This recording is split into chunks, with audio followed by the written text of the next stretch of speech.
Hello, everyone, and welcome to the Healthy, Abundant, and Wise Summit. I'm Sue Urda. I'm your host for this amazing event, and I am so thrilled and grateful that you're here with us, joining us for this summit and listening to these inspiring, incredible authors who are so giving and so passionate. They are all following their purpose, and they've been through a lot in their lives, just like you have, and they're here to share their experiences and their insights and their wisdom so that you can have more grace and ease and abundance on your daily journey. And right now, I'm really happy to be talking with Alyssa Thorne. She is one of our co-authors, and she's an awesome woman. I'm going to read a brief introduction, and then we will start speaking with her. Alyssa Thorne is a speaker, author, consultant, producer, and director on conscious business collaborations. She specializes in multisensory, multimedia, and the mind-body-business-spirit interconnectedness. Carly has an extensive background in metaphysics and health, and she has owned and consulted on several healing centers. Carly went on to study and become a Reiki Master Instructor and Integrated Energy Therapy Master Instructor. Carly is a consummate student and has studied extensively on nutrition, aromatherapy, flower essences, herbs, overall health, fitness, and anything she could get her hands on that tied back to the multisensory human beings she believes we are.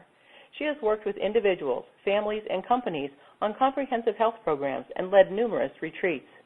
Carly believes we are all multisensory, multidimensional beings that are all interconnected. And Carly, I'm so happy to welcome you today. How are you? I am thrilled to be talking to you once again. Me too. And I love your topic today, Carly, thriving versus surviving, and never give up, never ever give up. That's like awesome. And, I think some people don't recognize whether they're thriving or surviving in life. Will you tell us, what do you believe is the difference between thriving and surviving? It's a very interesting semantical tweak. However, it's a very important one. So when we're in survivor mode, our bodies tend to go to a place called flight or flee, which means we're always looking for where the bear is going to attack us next. And when we're thriving, we've actually put tools in place so that we already know our triggers. We already know that we might have these tendencies to freak out or go to flight or flee in certain situations. And we've put tools in place. So instead of going to survival and being in that flight or flee panicky level of state of being, we can now go to a place of thriving because we're literally using tools that actually switch our mindset, turn on a proactive mindset, go to problem solving, go to proactivity. Versus survival mode, you're not in any of those spaces. You're not proactive. You're not problem solving. You're literally fighting for your life. And so it's a massive distinction, and it's a very important distinction because if you're in flight or flee response all the time, your cortisol levels in your body goes up, and it creates havoc with your endocrine system and your immune system.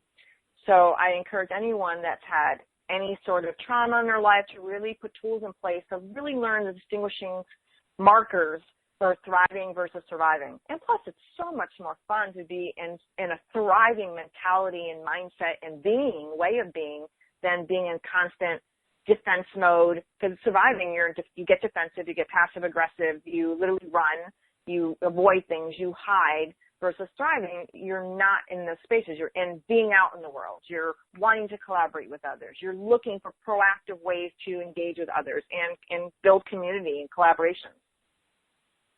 So now, of course, anybody listening to you saying that right now, I'm thinking, okay, of course I don't want to just survive. I want to thrive. How can they make a little shift? What is a small shift that somebody could make to go from surviving to thriving?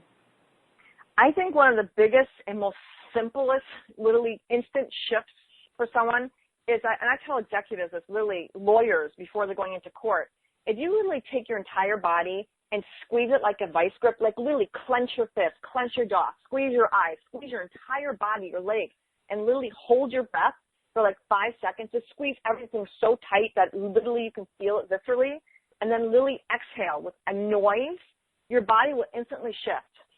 It's kind of like another one where they say fake a smile. Well, when you smile, even if you're angry, it'll change your inner physiology. You can't smile and be mad. It's just a fact. Your body, neurology-wise and physiology-wise, shifts. So it's the same thing. If you're in a space where you're literally panicking or you're angry or you want to blow up at somebody or wanting to defend yourself, just excuse yourself for 2 seconds. Like literally just go to the bathroom stall or in your car or go around the block and just literally tighten your body up so tight. and then just breathe out and relax your body, and it will instantly shift that. It's an amazing tool, and it works anywhere. You don't need anything to do it. Awesome. I love that. And it does sound easy. And like you said, it's on demand. You don't need anything, so that's great. Now, Carly, I know you talk a lot about positivity. How can we be positive all the time? Is that even possible? Isn't that unrealistic? Well, here's the thing. As you know my story, I've had 32 surgeries, I've almost died, yada, yada. We won't go into that. The point is, and people say to me, well, how can you be positive? Well, we have a choice in life. When I'm going through pain or I'm going through surgery, I have two choices. I can go to the place of negativity and woe with me and victimhood, and this sucks, and I'm in massive amounts of pain. And the two key distinctions I'm going to point out here is two main things. One is what you focus on expands.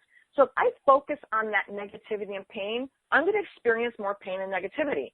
Now, does it mean that I'm liking feeling pain or what I'm going through in that moment? Not necessarily. And if I shift the perspective to a more positive one that, okay, I just had surgery and I know in 3 days from now, oh my God, it's going to feel so much better.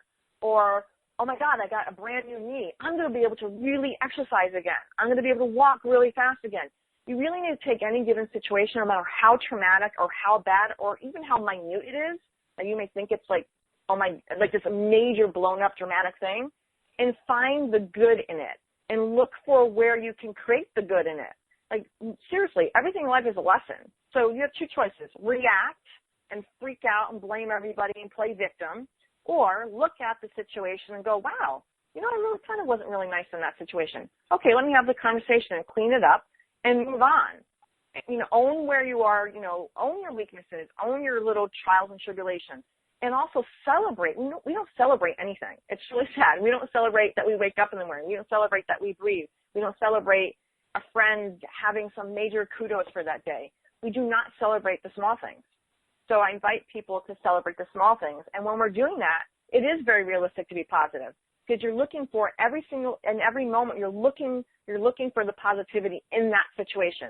Now, again, it may not always be positive and it may not always feel that way, right? And the reality is you have a choice to respond and look at the situation from a place of what have I learned, what can I do differently, what do I want to put in place so I don't do that again.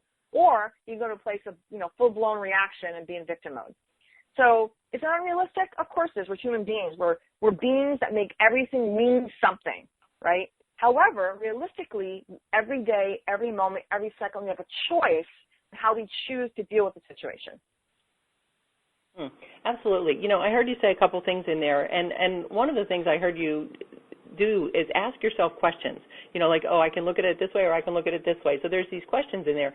Do you have go-to questions or things that you ask yourself often? Yes, very often. One, am I responding or reacting? Like in that moment when someone's saying to me, well, I don't really like that you did X.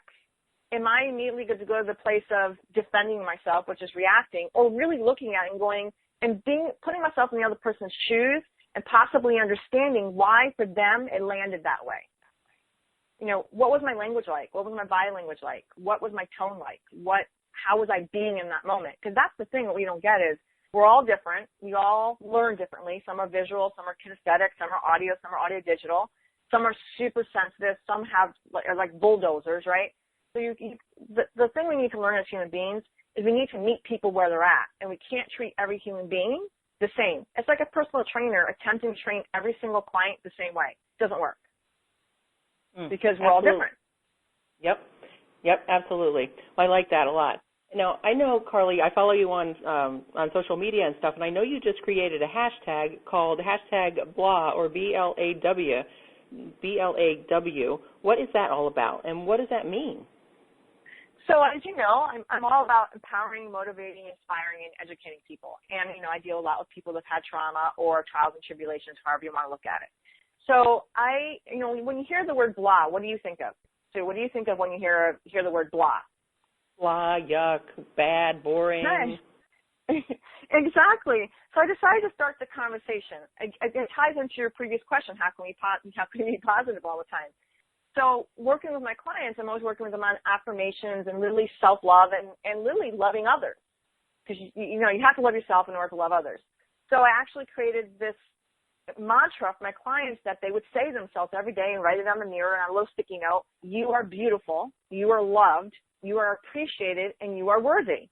So it became a conversation, and people go, I'm blah today. I'm like, really? Great. You're beautiful, loved, appreciated, and worthy. So it became this really massive, wonderful conversation where people are going around saying, I am blah. And then now they have the opportunity to tell their friends and their clients and coworkers, you are blah. And it's kind of like a hidden joke. We're working on T-shirts right now too, because it's such a fun thing. Because most people see it blah and they think blah blah blah. Oh my God, how horrific! And it actually means how beautiful, loved, appreciated, and worthy we are, as all and we all are. And I encourage people to really get in that mindset of saying it to others. We don't hear it enough as human beings. And all beings, all we really want in life is to feel acknowledged, to feel heard, and really to have people tell us and for us to feel that we are beautiful, loved, appreciated, and worthy. So blah became the conversation.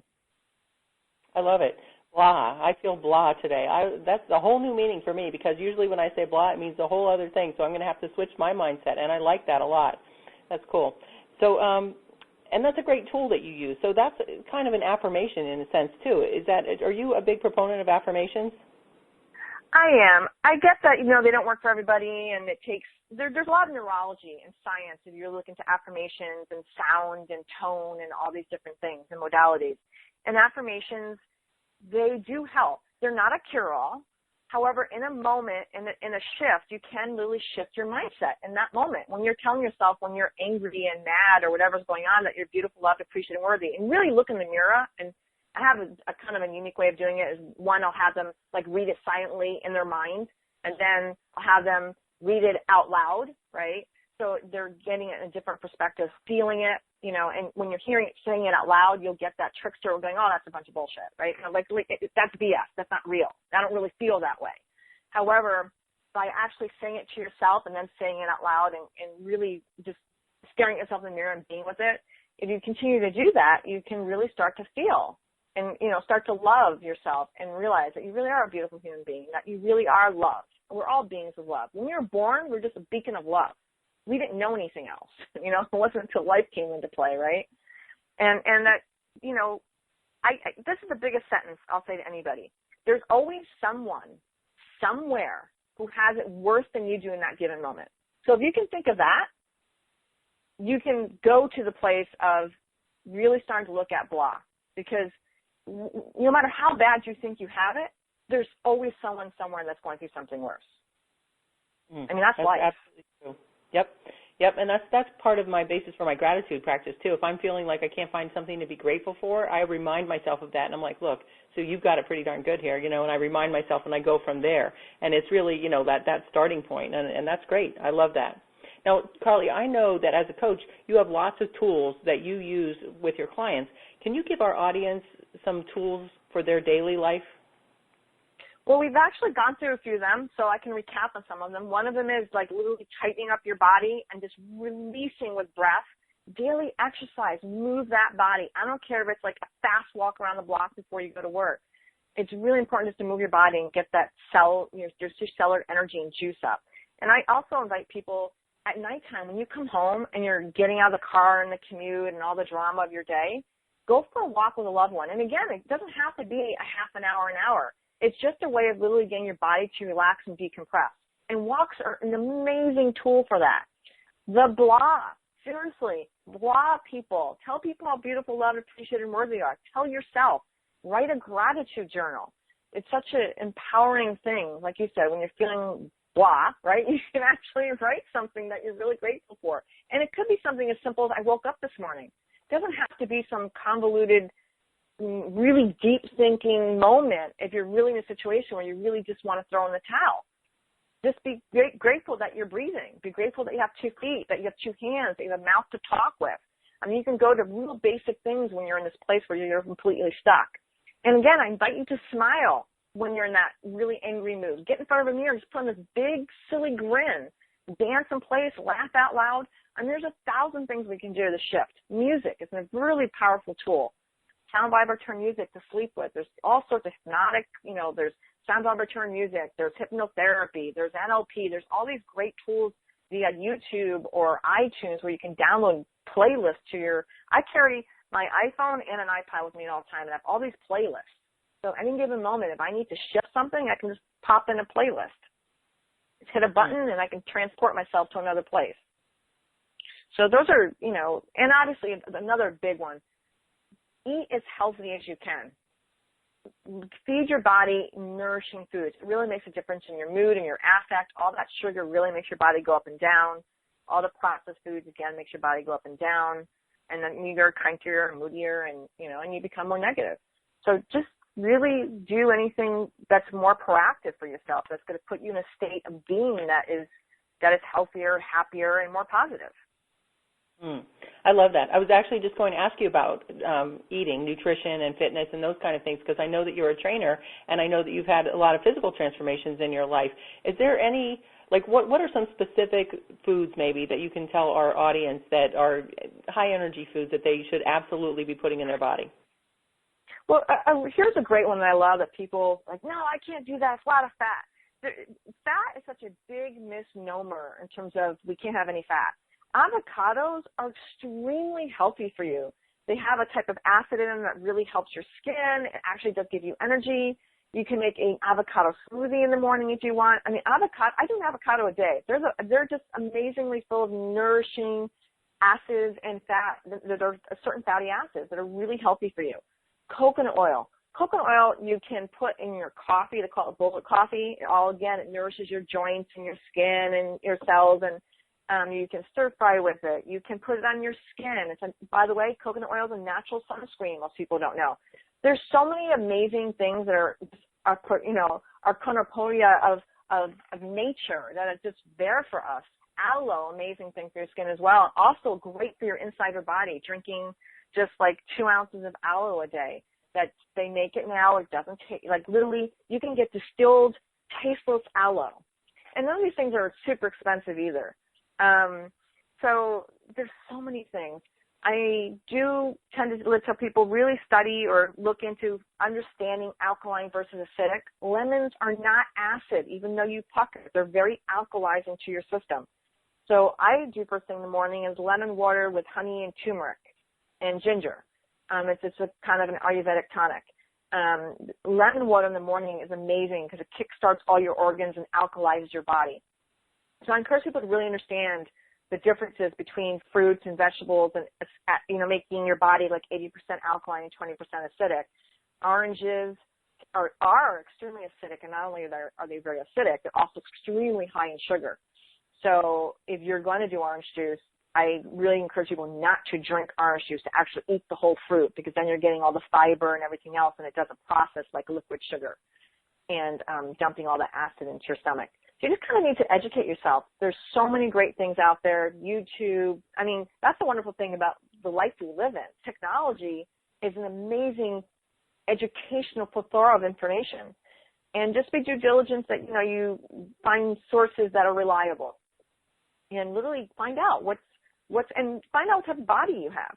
And that's the other thing too. I mean, some people are more hyper, need more calming foods. Some people that are really calm need more foods that are going to perk them up.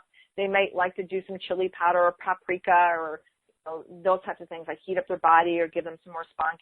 Other people, too much heat can cause reverse effect. So just education. It's fun too. I mean, learning about spices and herbs and making food taste really yummy, it's a great thing. I mean, olive oil is really good for you.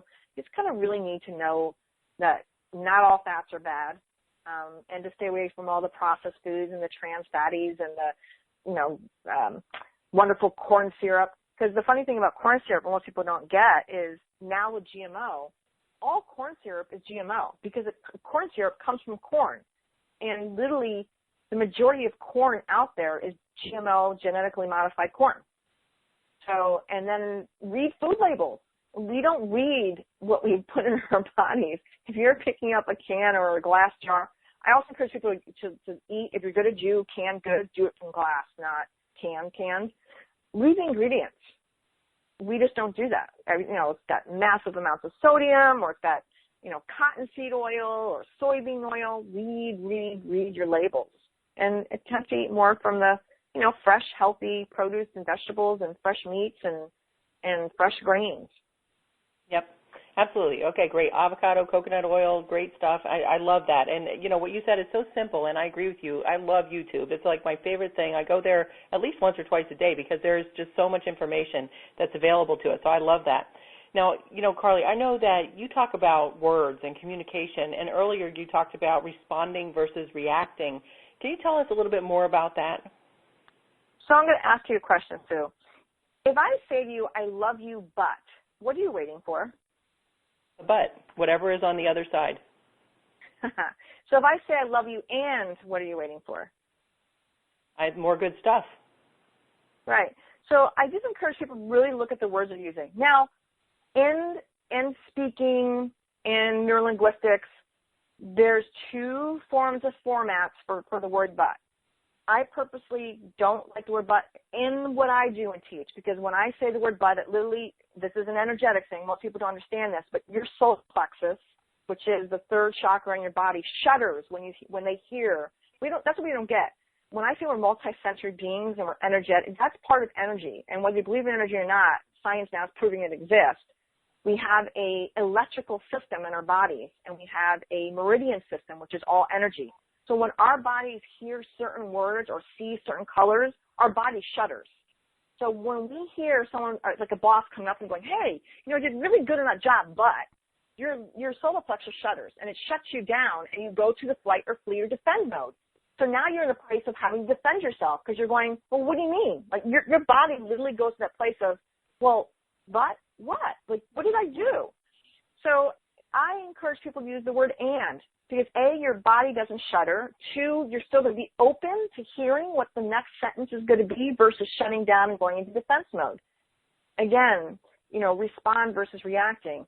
And there's so many other words. I mean, literally attempt to steer away from the should've, the could've, the whys. I hear people all the time, I should have done this today. Well, first you didn't do it. So now why are you going to go to the place of beating yourself up about it? A, it's gone now. That moment is gone. That time frame is gone. So now really work on what you're going to do and put in place to actually create what you want to create the next day. We go so much into our past and our drama and the shouldas and the couldas and the wouldas, and we just all day long we're beating ourselves up. So I invite people to really look at the language you're using. I work with people that are depressed and have all sorts of trauma, and I have people that are, seriously depressed, really want to give up on life, and I have nothing to be positive about. I can't. And it's like, what do you mean you can't? Are you breathing?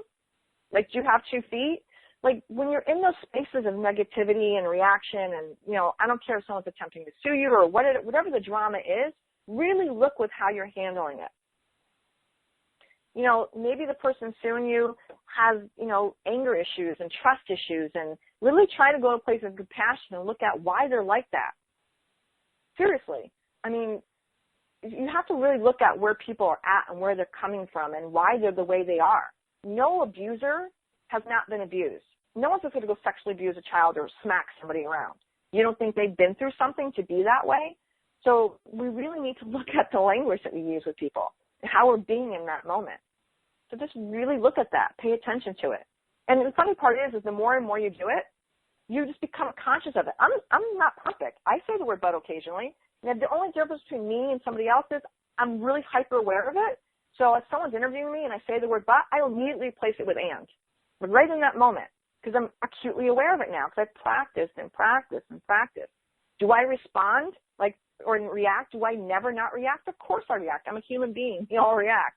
The only difference is I'm in that moment getting that I'm reacting. I let myself have that, 5-minute freak out or whatever it is. And then I go, okay, I had my little, victim, blah, blah, blah energy in that moment. Now what do I want to do? What do I want to do now? Do I want to stay in that or do I want to shift it? So, again, we're all human. None of us are perfect. We're going to go to a place of negativity and woe with me and, oh, my God, this sucks. And that's just who we are. We're beings. And I just encourage you to just be aware of how you're being. And when you're being in that meltdown, literally take the steps, put together your toolbox, and have those tools available so then you can take yourself out of the meltdown or the reaction. I love it. I love it. And Carly, while we're on the subject of words, just quickly, because we only have about a minute left, what words would you say that people should add to their vocabulary that would be very empowering for them? Literally, I am doing. I am creating. You know, we don't use the word possibilities, creation. I am literally doing, because it's the doing that creates the action. And also, it's a we conversation. If you want to create in life, it takes two people. It took two people to make you as a baby.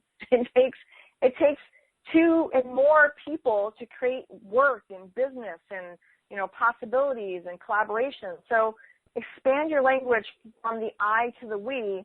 And also, when you're saying or working on yourself, use that I language to actually get that you're doing something. You may have an old habit and go, in the past, I used to do this, and now I'm doing this.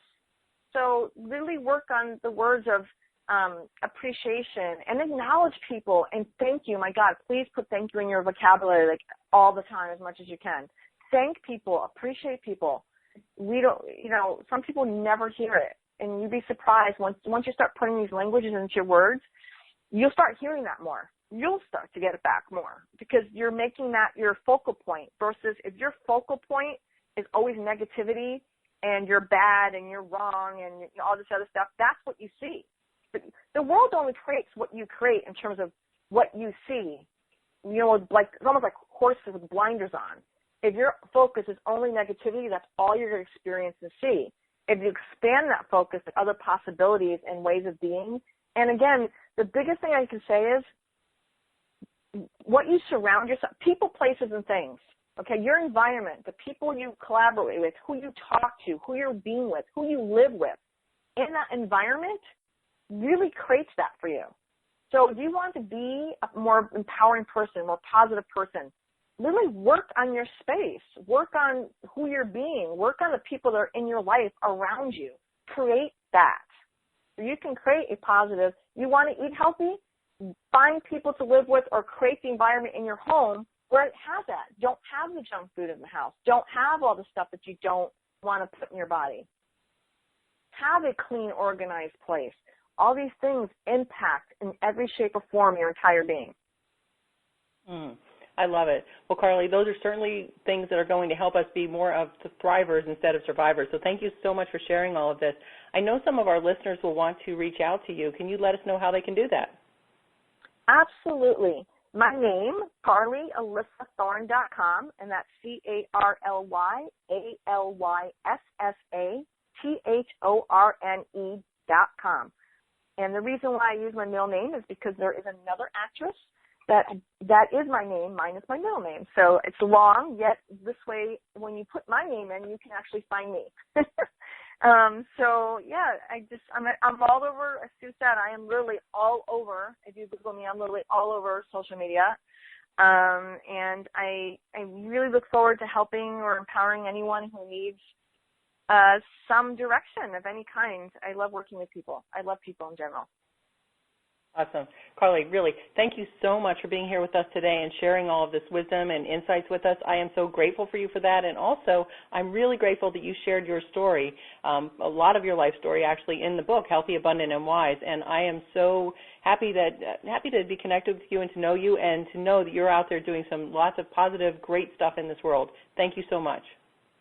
I really appreciate you, Sue, because I love your actual publishing name. I mean, just everything you do is very powerful and empowering people. So Powerful You is really who you guys are, and I love you and your partner and everything that you're doing. And I thank you so much for being who you are. Oh, thank you so much. And listeners, thank you, because you being a part of this summit and even just listening to this, bringing this into your life, all this great information, high vibration, and now turning around and using it, it's creating a better world for all of us. So thank you so much for that. And be sure to buy the book, Healthy, Abundant, and Wise, on our launch day, which is May 25th. You can go to our website, healthyabundantandwisebook.com. On May 25th, you'll be directed to go to Amazon and buy the book, and then you can return to our website, and you'll receive more than 50 gifts from our partners. So this is an awesome thing. Our partners are very generous. They have awesome gifts for you this time around. Really great stuff. So be sure to do that. Continue to listen to the summit and continue, everybody, to do the great good that you're doing in this world. Have a great day.